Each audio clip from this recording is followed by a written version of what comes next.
See if you could join it.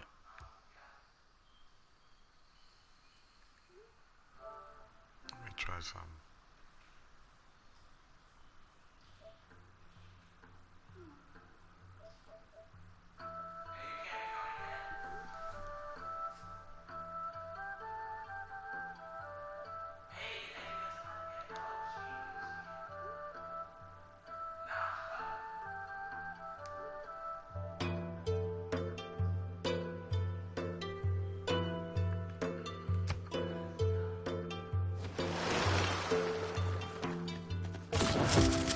Kind your boats that pulled up on me.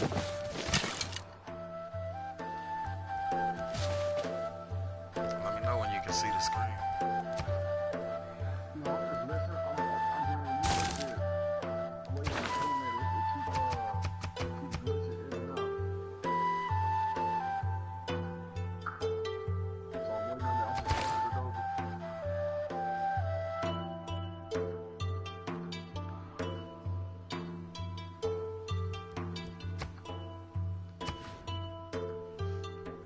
So what I do, that city Sadinga that was closest to the one that you had built, because I put it on the harm side or the side closest to you, Paris, I want to appoint my military dude as the governor.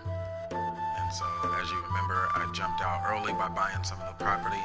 I sent my builder right after that to develop some of the property. And then behind that development, I put my encampment. From there, a couple of more things that I want to do to that city is make sure that I'm buying up these tree spots so that your city reigns, which is in direct land competition with that city. So number one, it's to prevent you from having access to that good lumber. And then number two, it's to ensure, and this one is probably more important, but it's to ensure that I'm able to take advantage of the land that's right there in between both of our cities. And if at any point the game turned to where you would then want to try to fight me for either this city or this land, the advantages that I've set up would be the camp here, which fights for all of these spaces. It shoots 2 spaces once I get it set up with my general, as well as my city walls would shoot 2 spaces. So on top of that, I loaded up with additional archers who shoot as well. So it'd be the archer plus 2 plus 2. And then if I put an archer inside the camp, that's another shot. So 6. And if I leave an archer inside the city, it would be 7.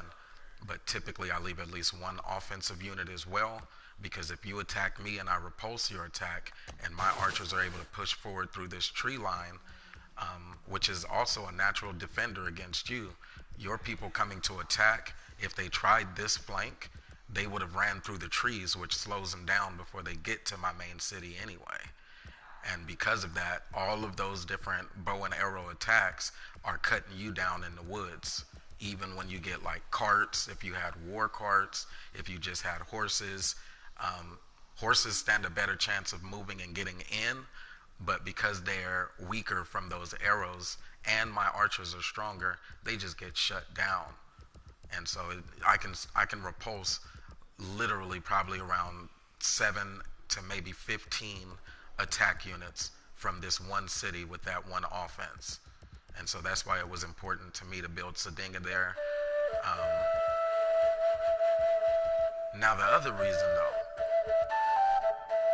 I'm offensive, so it was very offensive for me to jump on that land because where your city is, these trees are within your natural growth trajectory. And some of this land that I purchased was in your natural city's growth trajectory.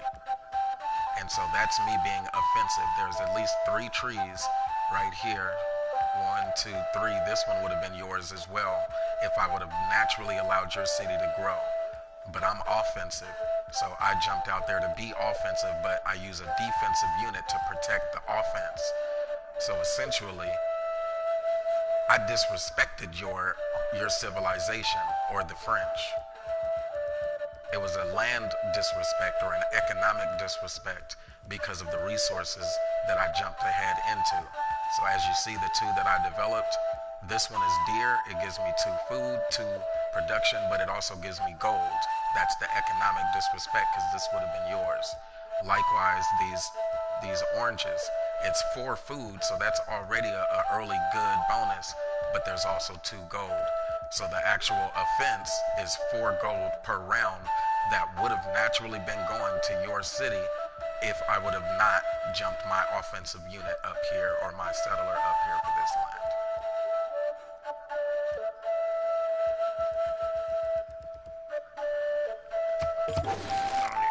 With that, I'm gonna move it forward and see.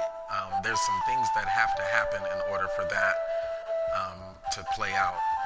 And so while that's taking place, I'm moving back up to the north because I have a friendly or a non-combatant city-state way back here, and it's always tempting to take these city-states because they develop their land as an AI unit. And because it's already developed, I don't have to steal anything but the city.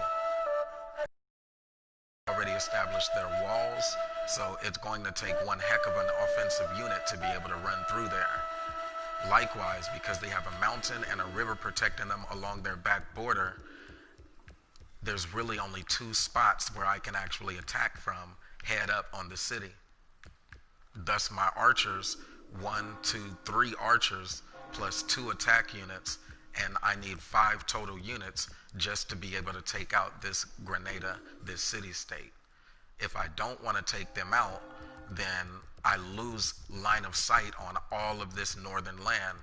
And even though it's not the best to develop on, there's sometimes good resources back here as well that can help grow the civilization over time. Yeah, I'm watching the broadcast. Go over toward my land again, or can you see my area? I got you. So all of this is uninhabitable. His boats have just started making their way up past my capital. And then from here, this is Sadinga, my defensive offense, where I basically violated the space of this city, which is his, from Paris. Now we see here, this is the main capital of Paris. It has its walls up, so it's heavily defended, but it also has an encampment, which is defended. So he'll be able to shoot from both. And depending on where he appoints his military governor, that can also be improved, like my defensive space, to double it. My military governor was in Paris. So with that, anything from this space, including boats, see a boat to try to come in here is still getting shot on this space, and this space, and then this space, twice by this encampment and the city-state.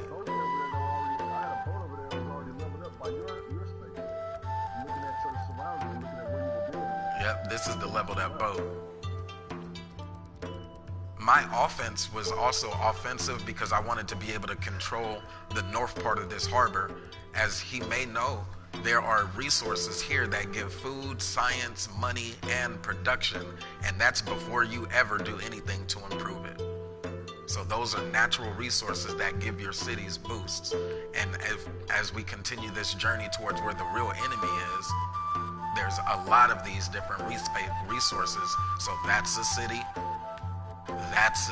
and essentially you really only need that one space as incentive and that one fishing boat as a reason to put a city there. Your city starts off as a 1, and you'd only be able to develop that one spot anyway until your city develops a population. So that's 1 and 2, plus you got some stone here as a bonus resource. Move up the line, you got that same turtle, you got another fishing boat incentive, but on your land, you got a food of 4 here, plus a lot of trees you'll grow into, and another bonus resource. So absolutely another good city here as we make our way towards where the real other city-states and enemies are. Buenos Aires, for example, who's dug in behind a river with a lot of mountain passes in order to get to them, including a volcano which can erupt and kill your units or significantly hurt them on their way through the northern pass.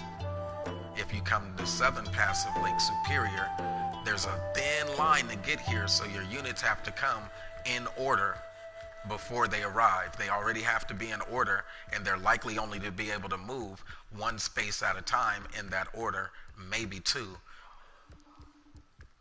And then you have a barbarian protecting his southern border, which is the one that still only has one space of attack from the southern route due to his natural barricades of mountains and rivers.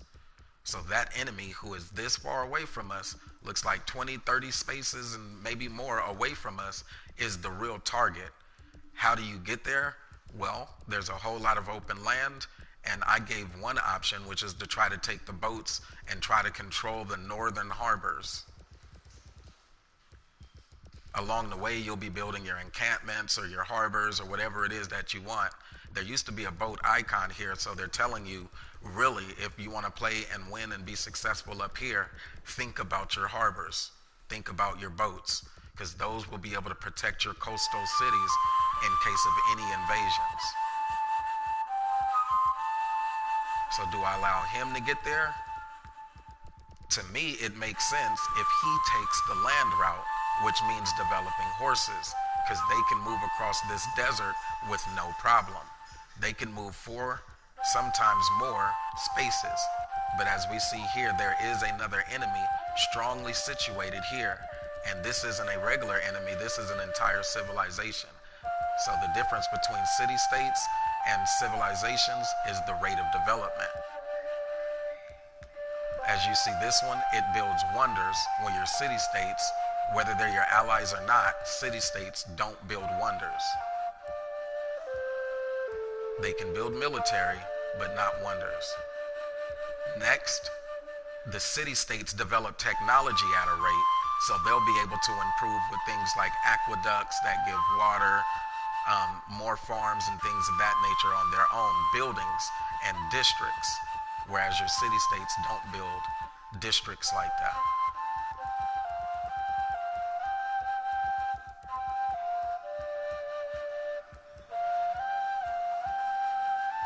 This is something that I benefited by being a partner with a city-state. He has a special bonus that allows the building of these fortifications. These fortifications provide additional culture and I think science. And so because it's a fortification, it enhances your defenses. I already got the best archers in the game, and they'll level up to crossbowmen later. So I use that bonus or that benefit from my city-state, and I couple that with my archer, since I'm not going to be able to build an encampment here for a long while. There's no hammers because the production is pretty low, but that's okay. What I lose in production, I have a pretty good defense with that archer, and now I have a fort. Not to mention it's an ally, so the odds of him attacking are slim. What might attack? Barbarians from the north, Vikings. They're trying to lure me out of my defenses by putting a friendly village up here. I don't as much care for this friendly village or the bonus it would give me, because what I'm more concerned with is controlling my zone.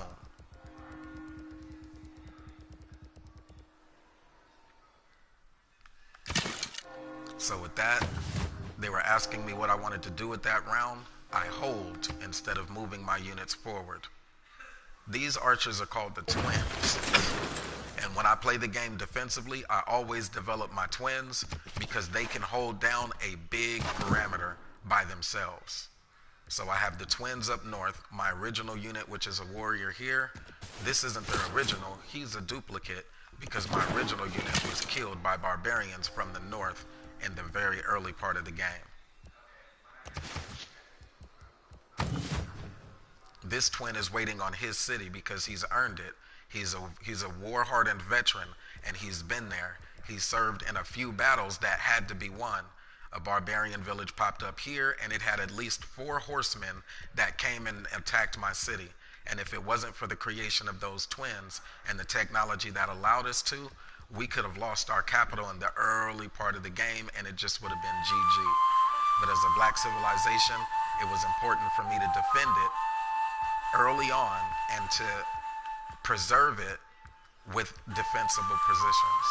So my capital here, I build my second city as a defensible position, but also as a commemoration to the victory won over the barbarians, which came from here and from here.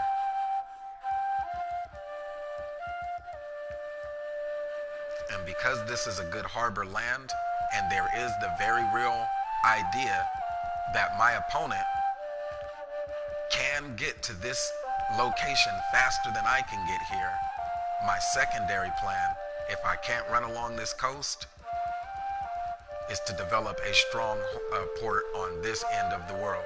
So I'll have both twins defending the north from those barbarian hordes, but I'll still be able to keep focusing on what's the real objective, which is the enemies to the east. Man, I'm finna take a nap, man. I'll be back on in a little bit. She kind of fucked me up. I appreciate it. That far in the game and it cut off. We're at turn 56, so it's a good time. By the time you get out of your nap, you'll see where I'm at. But I'm gonna keep it running for at least another 30 minutes.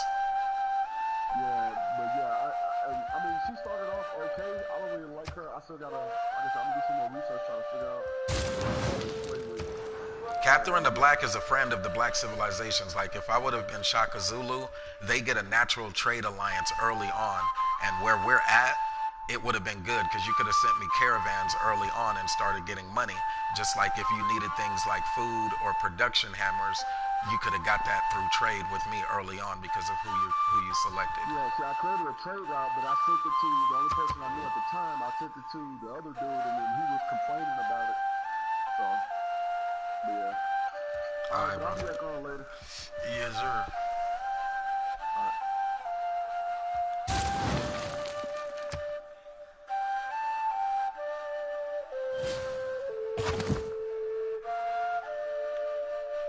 This is Chaos Reigned In. It's called Civilization.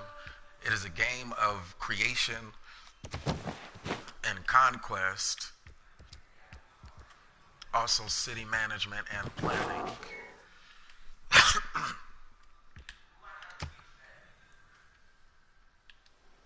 For the next about 10 to 20 turns.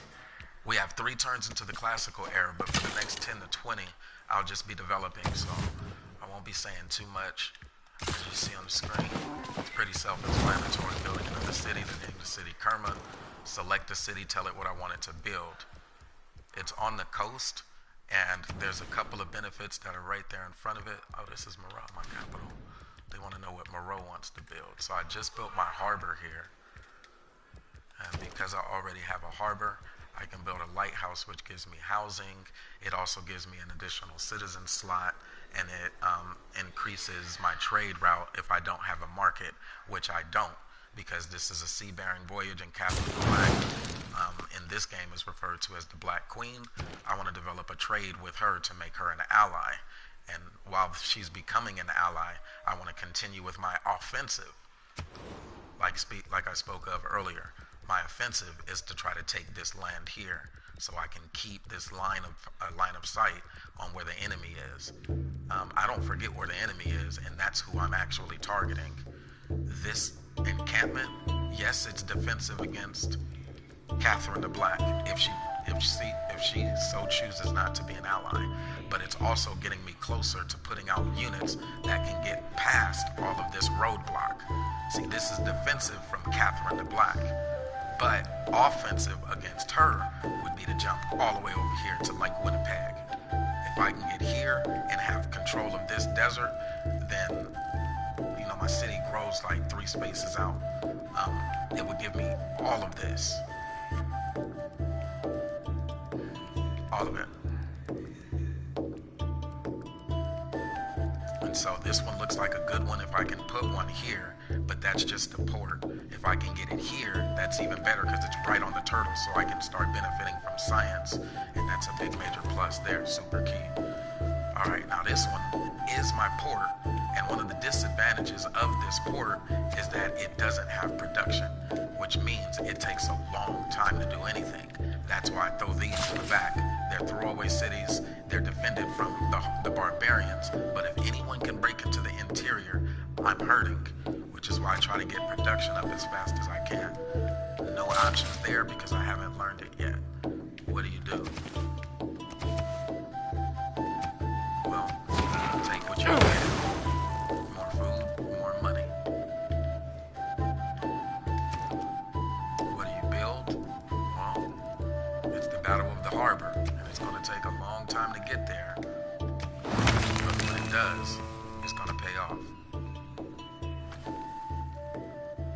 Selecting something that takes that long to build has another advantage. I don't have to keep selecting it as the rounds continue. It's already doing its thing. This is a frontline city, but it's in the rear. Its defenses are already pretty good.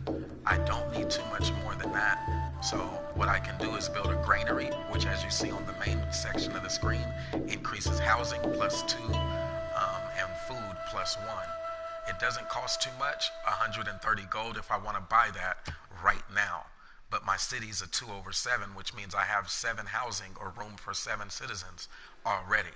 No need for any more housing. So what do I do then? Well, let's get this city out the way. I trust that it will be in defense mode for long enough to protect itself.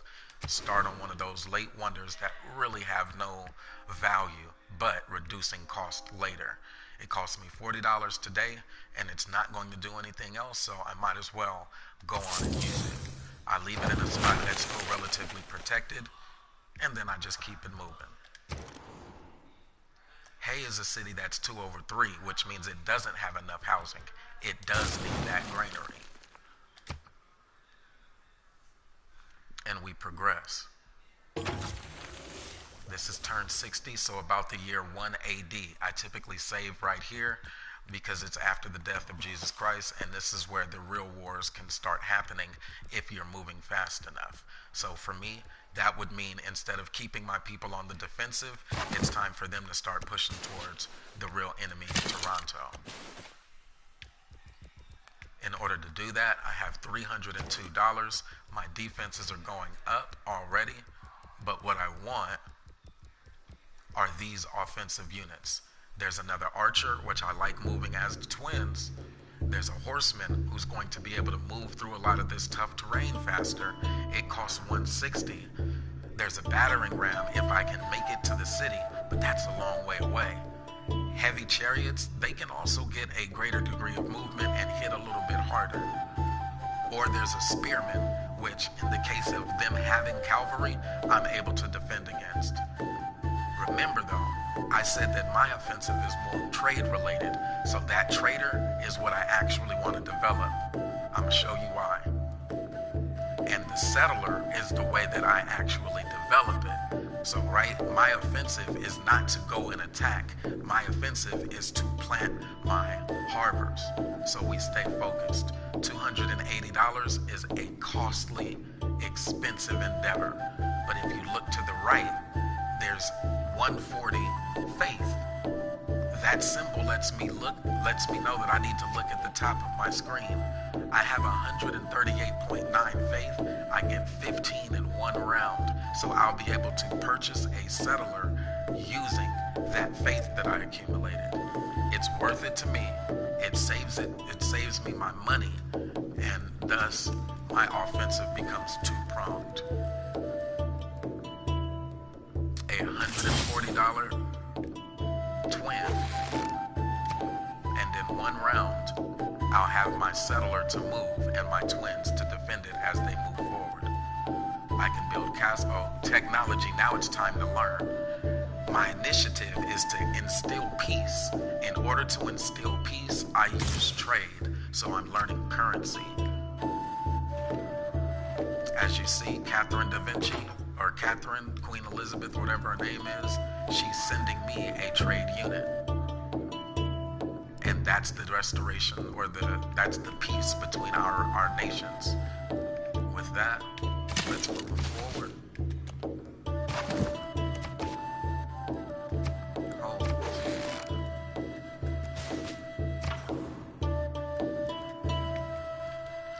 And what do we have? They have a builder that is running away on their own. I'm in a normal age, which means I just get to select something from this list. For me, these are not as important right now. So let's pick this one. If I build a building, I'll get a bonus. Military tradition is a good one. It grants flanking and support combat bonuses to all combat units. I want to know that just in case I need to attack with these twins moving towards the enemy. My city-state that I've been sowing peace with is up north. That's this one. And in order to sow peace, you send envoys, and they have influence for those states. I'm not fighting barbarians anymore, so I can take off discipline and replace it with a different one of these options for my government. This one is plus 50% if I build any more of those units. So if I do want to attack, they'll give.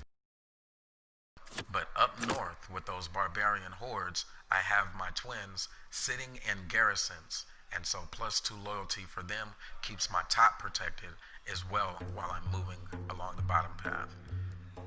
Now I got this one. I love this one. 100% holy site adjacency bonus.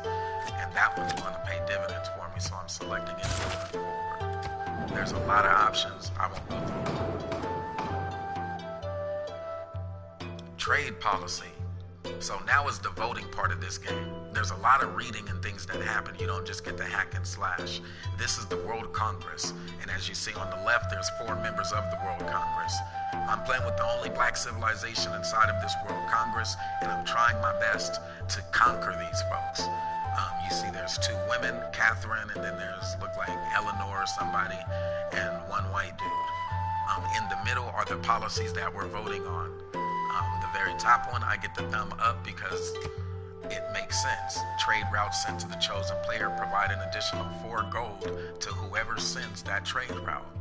The chosen player receives +1 trade route capacity, meaning they can build an additional trader. With that, I'm again trying to sow a better relationship with Catherine de Medici in order to maintain peace. I selected that policy should go to her. I'm also looking to send her my trade, my caravan, which should give me 4 more gold because of that. Next thing is culture. Now I am culture. Hopefully they reciprocate and send me that as a cultural thing. Plus I need to build more districts in order to improve my overall score. So I'm gonna hopefully get 1 and 1 there. Nope, they selected me for the trade policy so I can benefit either way. And then Wilhelmina gets the culture bomb. So didn't work out, but 1 and 1, we'll take it. That's a victory. Politically. Alright, I need to get to the road. But as you see, they have a natural buffer against invasion as well. I really need to get up here with my settler. So again, I select it. I go to the city. Okay. Go to what the city is building. Right now it's districts and buildings is expanded. I close that. What wonders can I build? I close that. I'm looking at the type of units. And I could have bought the settler, but something changed. I missed my window of actually purchasing the settler with faith. That would have been a great investment, which is probably why it went to the dark era, because I didn't cash it out when I could. That's gonna cost me. All right, man, so we're doing 2 things here. We got politics going, we have war going, but it's just the, ooh, I'm glad I wasn't on the northern path, because that thing could have killed me, that natural. Y'all see that shit? The whole fucking river just flooded like Hurricane Katrina. That shit could kill your people too. And that's why I wanted my person to be built, my city to be built here, so it wouldn't have, the city itself would not have been impacted by that flood. Maybe something I built for the city, but not the city itself. The citizens would have been safe.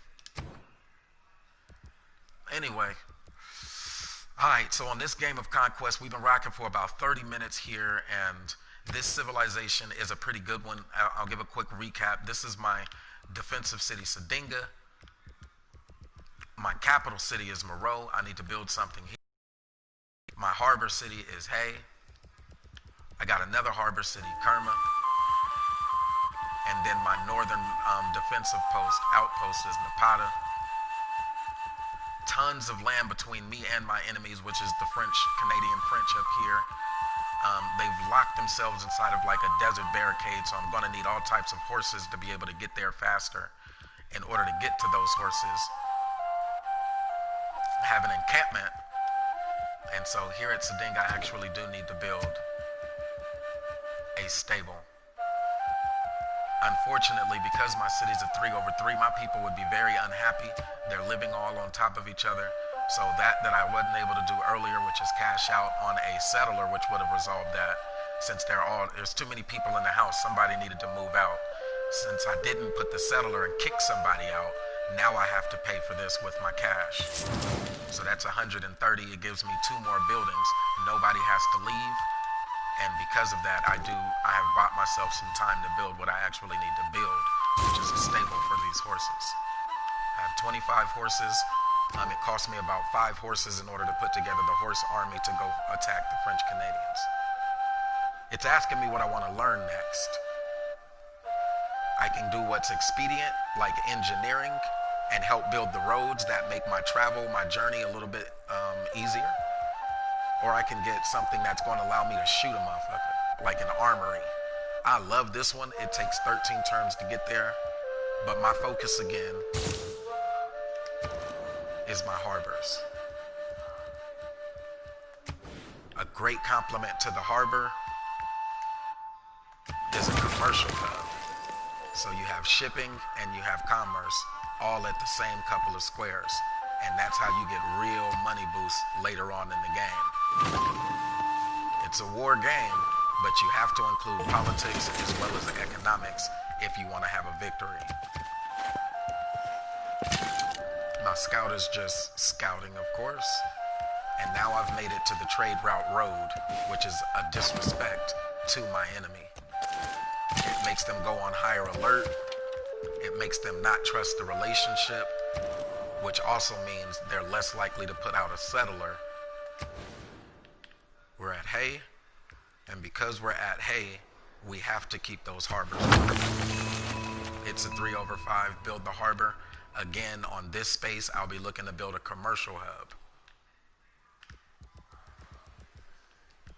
There's already 1 barrack here, but if I want to double up my defenses, because my city grows 3 spaces, I can build another barrack down here somewhere if I wanted to, and it would protect my capital, which is the name of the game. Unfortunately, though, that's not the best location for a barrack in this battle. It's just not. In this battle, it's a battle of boats, so it's not the barrack that I would need, but the harbor. That's where you build your more defensive boats. And you can see what I mean by that as the game progresses. My scout's still scouting. My warrior's still, it's like a stop post or a outpost for these guys here. They have to stay in areas of visibility. And the best thing that I can do now is appoint my government to put out settlers. So let's see, +1 yield for each government building. I don't have government buildings yet. All cities with a district receive housing. That's what I needed to grow my era score. Now, there's something that has to do with putting out settlers. Do I know that? Here it is. Plus 50% production towards settlers. That's the way of victory in the next 5 rounds.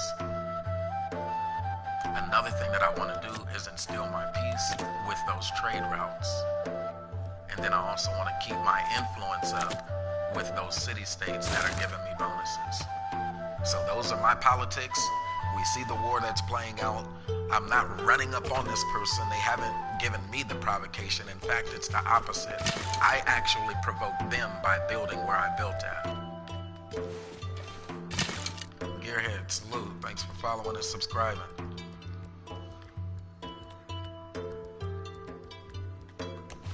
Push to the road. Hold the outpost. We're moving towards this second development. It'll be around turn 70 when I can finally conclude if my strategy is working or not. It shouldn't take too long to know if your strategy is working. The answer is no. They got there before I can get to 70, but they're not on the post. What they did, they're not on the ocean line, the coast, excuse me. But what they did is an affront because they've instilled a greater sense of loyalty with anything that I wanted to build closer to Buenos Aires. I really only have one solution now, which is Lake Winnipeg, and even if I do try to get to Lake Winnipeg, it's not going to be a loyal city. There's too much pressure coming from this space that has religion, they got Catholicism and everything. So their civilization just made one hell of a check move right there.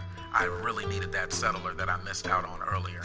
My strategy is taking another hit. In any event, I don't dwell on it.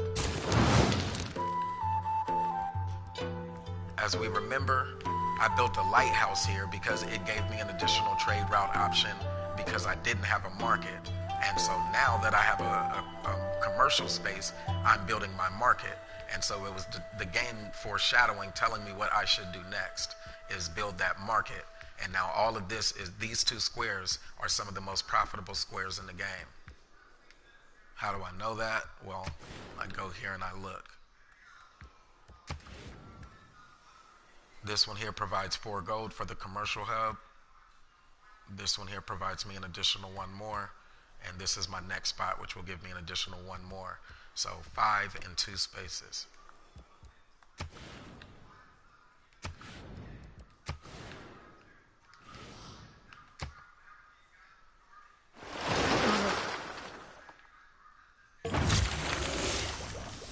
Wow, that hurt that she built Hamilton there.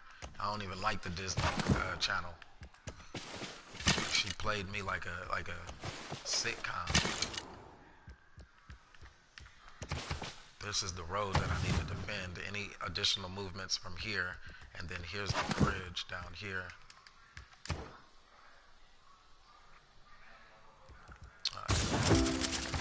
Tighten up on those roads. Get the military trained. She got that catapult, which is like the biggest. I think I can take that catapult.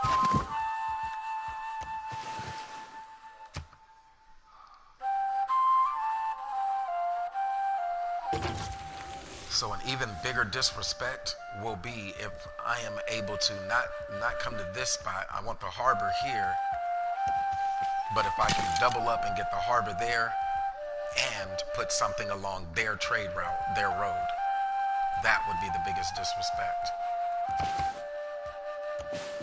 So if they come off their defenses, they get this work.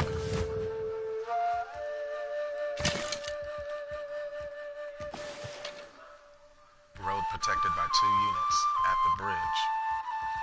So this whole spot is protected out 2 spaces. Should they decide to move forward.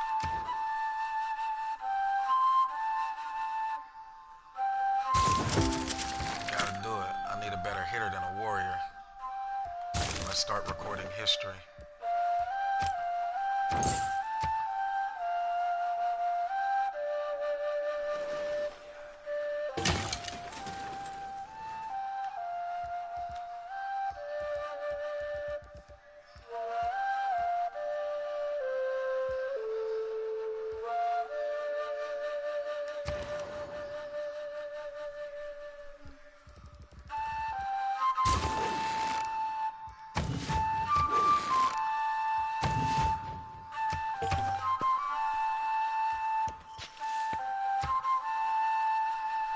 We're gonna fly by about 3 rounds. We're at 72 now by 75. Looks like there's a boat to the north coming from Netherlands. So again, the real battle is naval.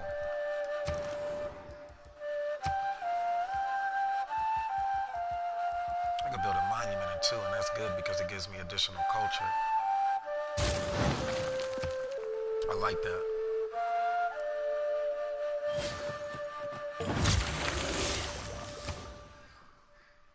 Next science, given the mathematics.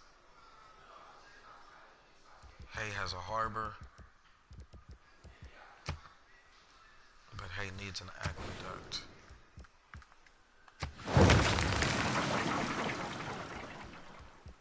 It's hard work coming through this as an enemy, so I'm pretty well defended.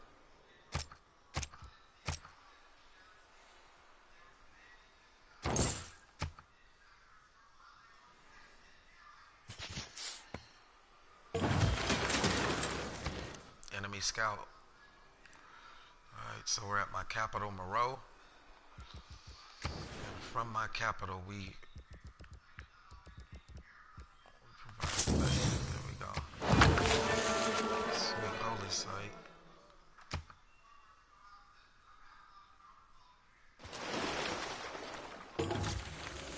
Their boats have made it, so they beat me in that part of the race. But that's alright, we're defended.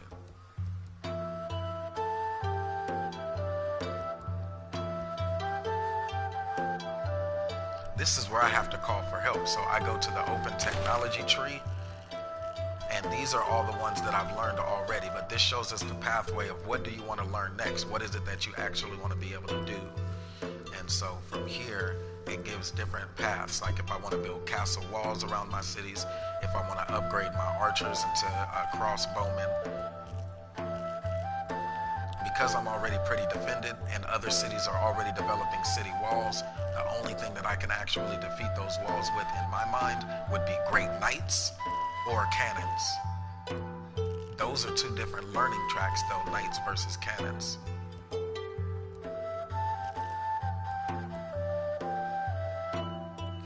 This is stirrups, so I learned this and I'll learn knights. We'll go for that one first since I said horses and I've already built a stable back there. So in order to learn it, I need apprenticeship and then I need stirrups. Those are the two sciences. It's going to take a while to get there, so this is round 76. By round 80, I'll do another check-in. Zoom out, you can see what's going on in the world.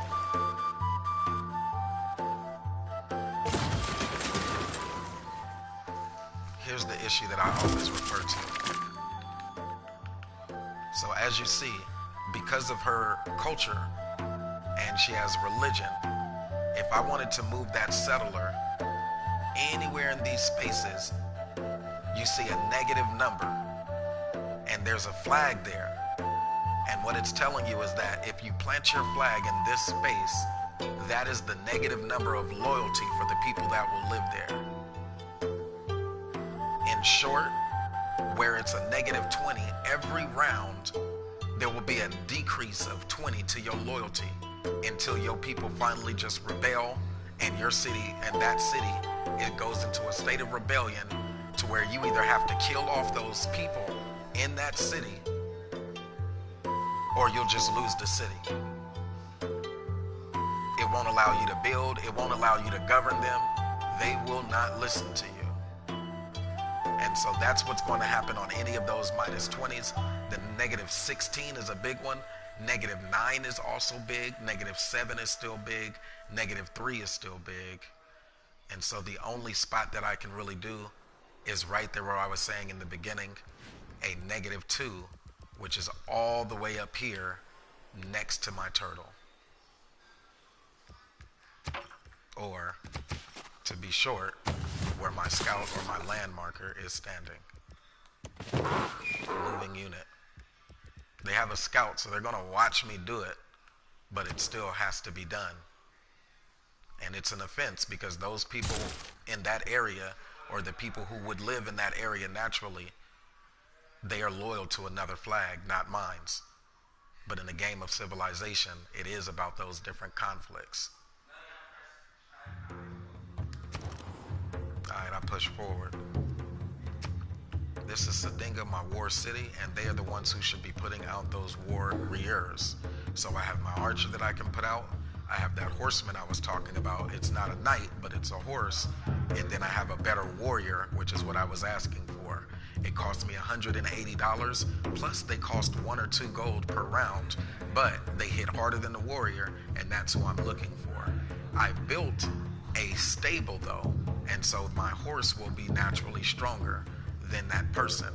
As you see here, it moves 4 spaces and hits with a 36 versus that swordsman who moves 2 spaces and hits with that same 36. So the bigger one, also the swordsman costs 180 versus the horseman costs 160. The swordsman would be done in 5 turns naturally. The horseman done in 4. I buy one.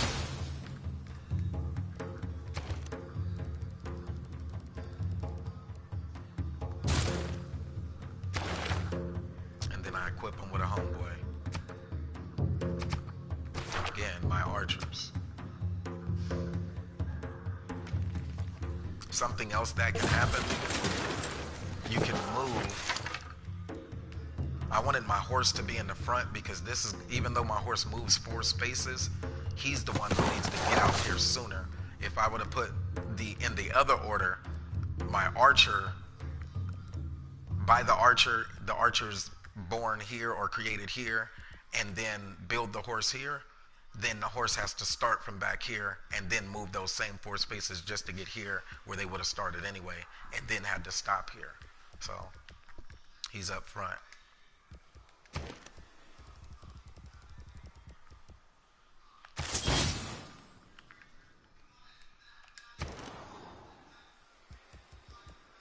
Somebody pray for me.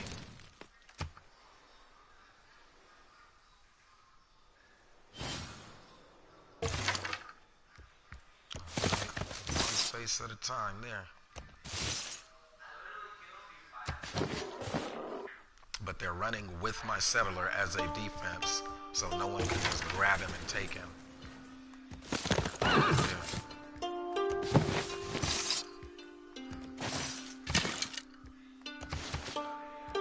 And an archer. A whole family, but a colony that is defended with military units, because I am declaring war essentially against this civilization.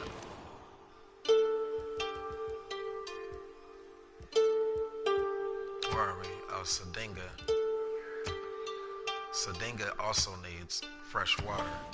So with that war done, or war proposition done, now I can build a peacetime thing or something to help my city grow. That's the aqueduct.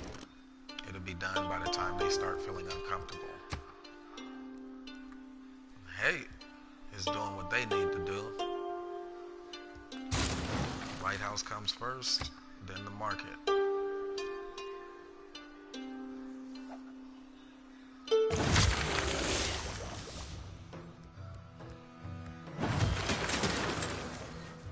Alright, now this is where it gets tricky. Look, they put out another settler as well.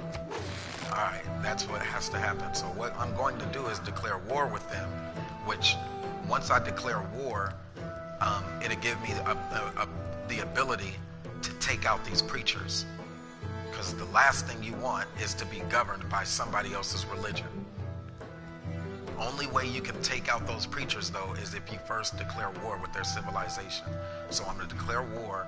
I definitely want this, which is an additional settler unit that I can send somewhere up north, or I can settle along this coast. But yeah, those are the 2 things that have to happen right now. So R1, come on down to where she's at. It's not Catherine. So L2, that's me, L2. This person, I'm not sure who this is, but they've tried to extend a deal to me. They wanted my politics for gold. I refuse, and because of that, me and her gonna have issues. Goodbye. This dude tried to extend a deal. This is who I need to be at war with as well.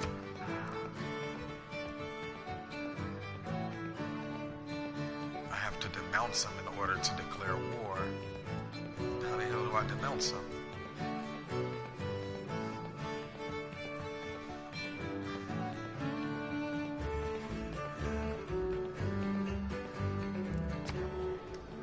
Wow.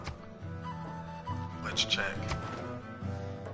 Right now I'm in 2nd place, so denouncing him is going to hurt. But if I don't do something, his empire's growth rate is going to hurt. Can't have that. Not even close.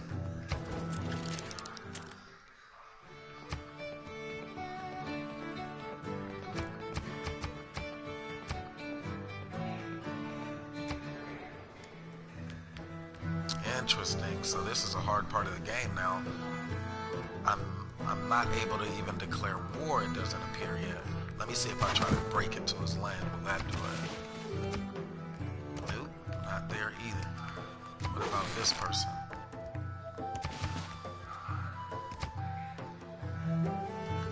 Not at all. War is not an option.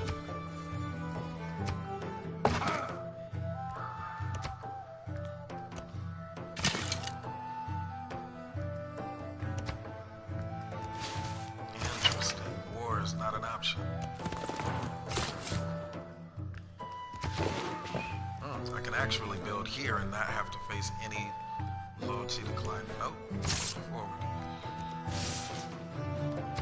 I wonder why they're preventing me from going into a full-blown war with this person. That's annoying me.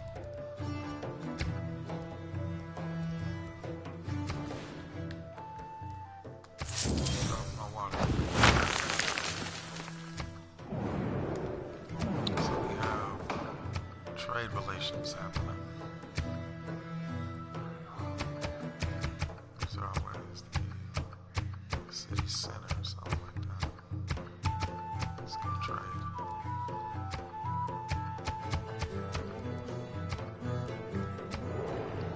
Mostly they want a great profit there so they can also get a religion.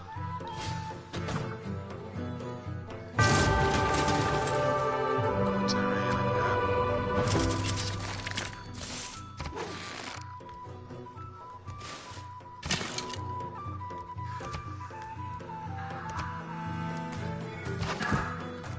this is interesting. Still cannot declare war.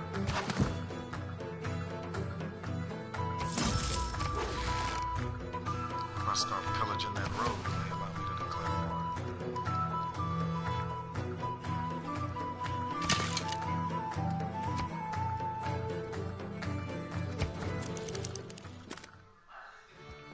Ah, there it is. Denounce. Negotiating with you tests the limits of human patience, and I will no longer indulge your behavior. Okay. Now, who's this other one? It's not Catherine, it's this one, I believe. Trying to send that religious person over there. She keeps sending me deals, so I can't denounce her ass. She wants one of my diamonds and one of my oranges. She'll give me 5 gold per turn and open borders. I don't want open borders with you. In fact, I want to be able to kill those preachers you're trying to send over here. So she's doing the same thing I'm essentially doing, which is using peace as a cover for war transgressions. Sending your religion over here is a declaration of war. That's how I look at the game. Because I do not want to be under somebody else's religion. It doesn't benefit me. I mean, I can get some benefits, but I can't grow my civilization with that.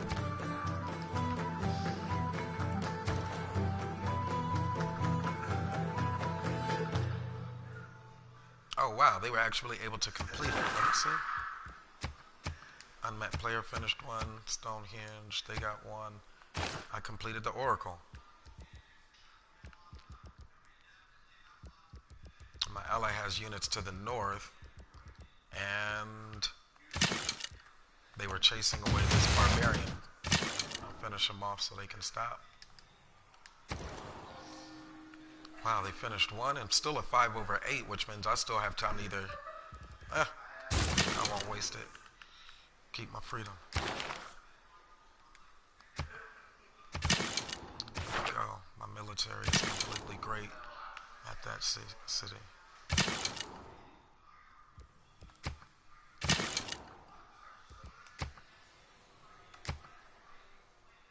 "54 minutes in civilization."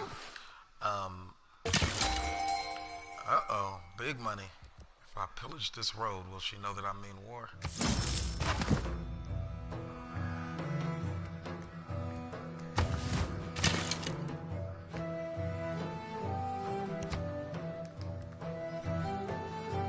On one. Denounced him. I was saying make deal, make a demand. Casus belli. Reasons to go to war where the normal warmonger penalty for a declaration of war or capturing cities are reduced or eliminated. Declare war of reconquest. I gotta wait 5 turns before I can do that though.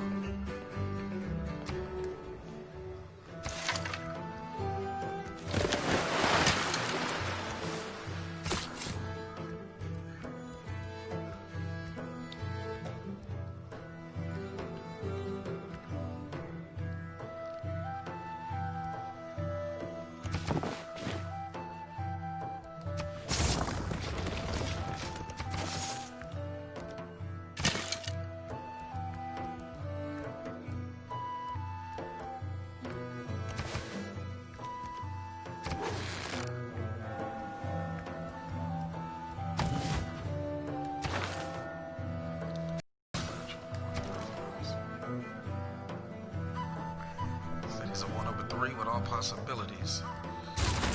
Jawal's what does this guy do? Gains 30 gold. My nearest city annexes this tile into my territory. Alright.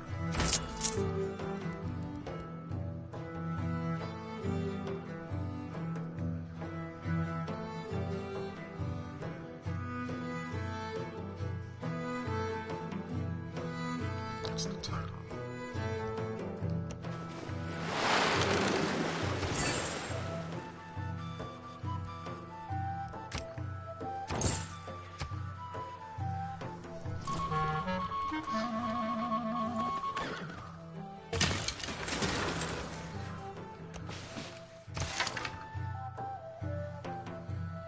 Lake Winnipeg.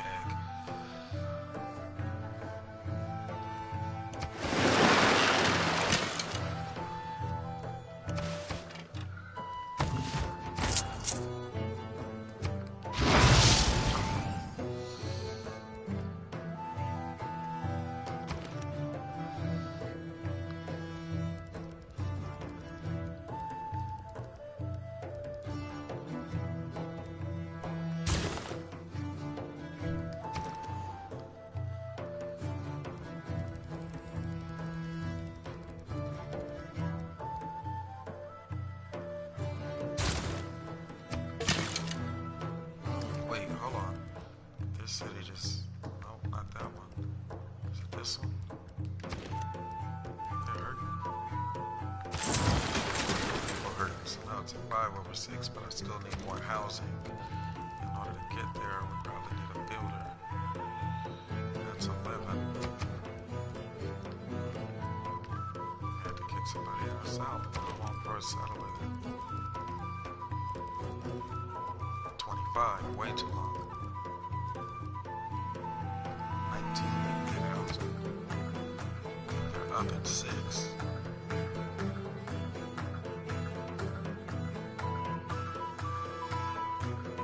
2, 3. That horse up there is awesome. Fishing boats, that's what they need. So yeah, it is the builder. Pipelines.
How many turns until I can declare war on this person?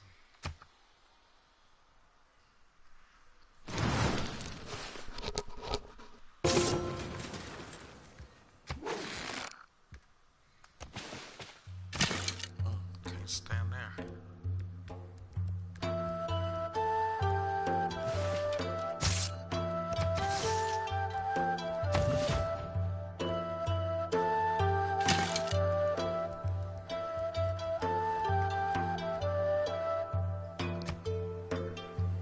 Alright, so we're at the 1 hour mark.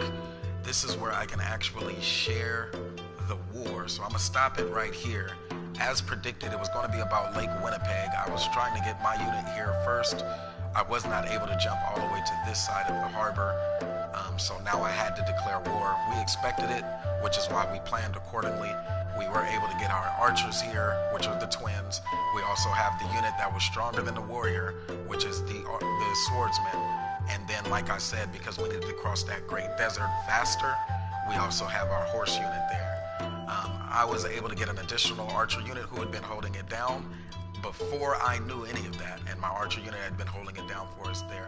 My warrior's still doing pretty good, burning down their road, so cutting their trade off from here. We've made our intentions clear that we do want war, so it's not on some bitch ass shit. They knew that the war was coming. Let me press R1 again and see if we're at the point where we can actually demand war. So I can ask for a promise, I can make a demand, or there's a casus belli.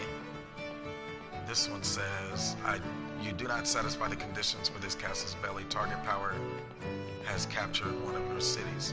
And so I didn't get that one. What about this one? You do not satisfy the conditions for this casus belli. Target power has declared war on one of your current allies. You do not satisfy the conditions. Target power must have recently broken a promise to you. You do not satisfy the conditions. You must be in a golden age with 2 arms as a dedication. Used to declare war on a player that denounced me.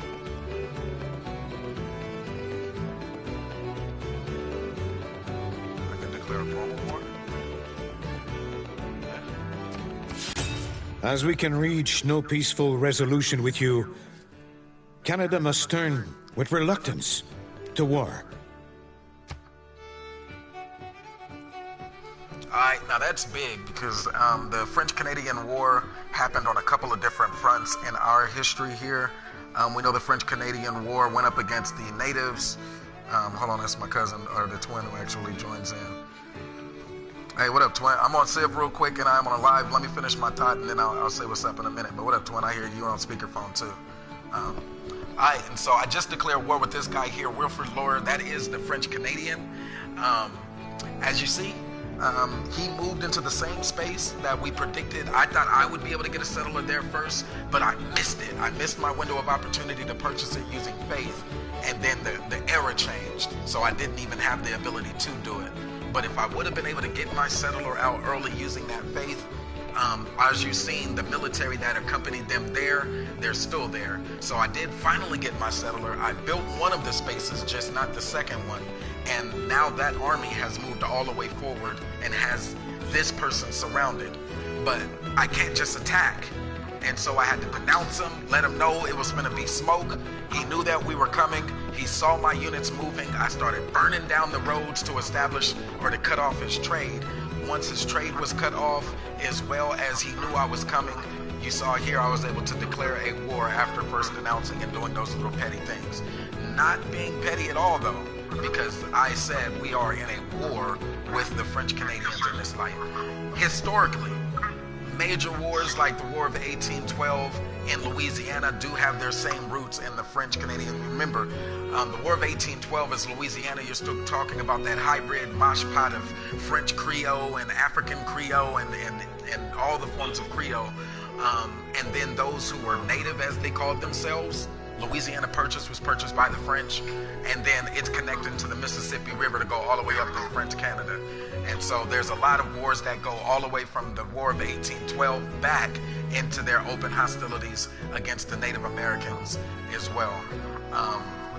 Napoleonic Wars, though, would take it from not just Louisiana, but into Haiti, 1791 even. 1791 being the war, the Haitian Revolution. And so that's when they went up against the diaspora there as well. So not just Black Americans, not just Indian Americans, but also diaspora, including Haiti, when you look at why it was important to declare war against the French. All right, so that's my recap here. If you want to stay and continue to watch this live stream, you're more than welcome to. I'll be back on in probably around 10 minutes live streaming it, but there is a battle that's going to happen, so that's a good point to save the live stream here. Bingo Bow, War Civilization, Civilization 6, B1 Brother Moses, Strategy and Politics, but don't forget the economics. Thanks for watching. What up, Twin?